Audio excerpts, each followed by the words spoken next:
Hello and welcome to 1972, when this little car is the epitome of sporting nimbleness. In fact, this car laid down the formula for something that's just come out of BMW stables, the brand new 2 Series. Goodness, how things have moved on.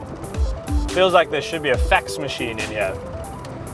Actually, I don't even think faxes were invented yet. Oh my word, this thing is twice as old as me. Such fun to drive though. Cars have lost a little bit of this sort of directness, but if I'm honest, it doesn't feel very safe in here. Especially considering that this is the seatbelt. I keep wanting to go for 5th gear and there isn't one.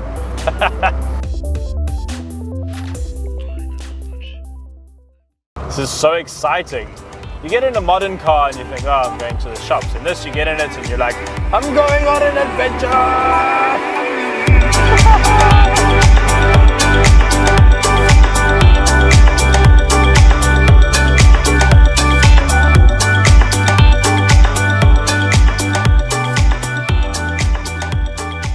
If we're being cynical, we might just call this a 1 Series coupe with a new name. After all, you won't be able to buy a 1 Series coupe anymore. But it's actually a completely different car, and although it shares one of the engines from that range, it's actually built on the chassis of the 3 Series. That was a clever move from BMW because the last 1 Series was a little bit cramped in the back. This one is much more spacious.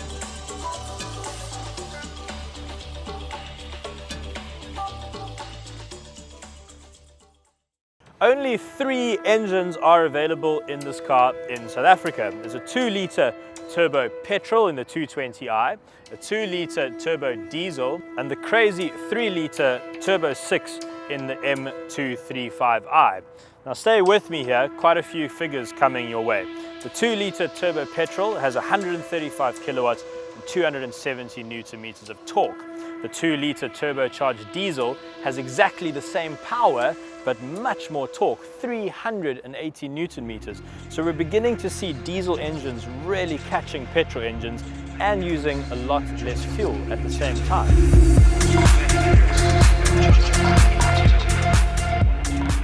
Not quite sure how they've done it, but BMW have made their 4-cylinder cars feel like they're 6-cylinder cars.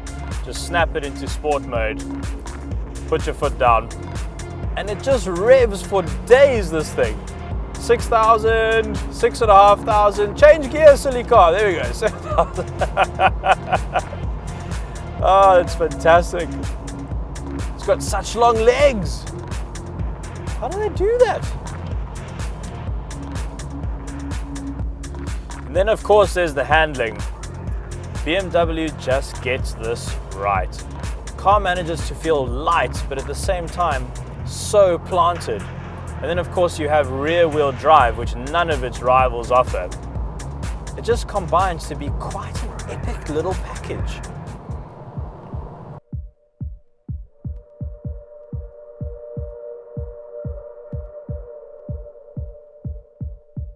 It's quite exciting that the way we interact with our cars now is very similar to the way we interact with our smartphones, and that's just by swiping and touching the screen. Now it's hard to say who came up with this first because I've seen it in the Audi A3 and now in this BMW 2 Series, but there's a touch sensitive pad integrated into the jog wheel. So for instance, when I'm entering a new destination into the sat-nav, I don't have to sit here and go round and round and round and choose a letter at a time.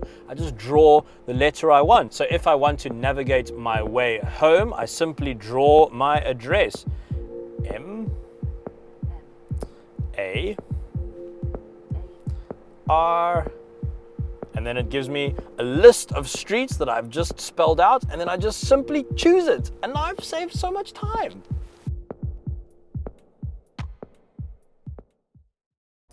And let's talk about its rivals quickly. You've got the Audi A3, but you can't get a coupe in that. And then you've got the Merc CLA, you can't get a coupe in that either.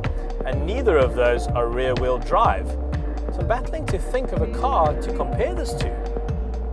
The thing is, BMW now makes so many cars with similar power, featuring the same engine across their range. And when you make cars that are similarly spec'd, it's difficult to differentiate on price. So where does that leave this new 2 Series? Well, if you spend less money, you could have a 1 Series and that'll have more doors. Or you could spend a little bit more money and have a 3 Series and that'll have more doors. Or you could spend about 400,000 Rand and get this, the newest, sportiest little coupe that BMW makes.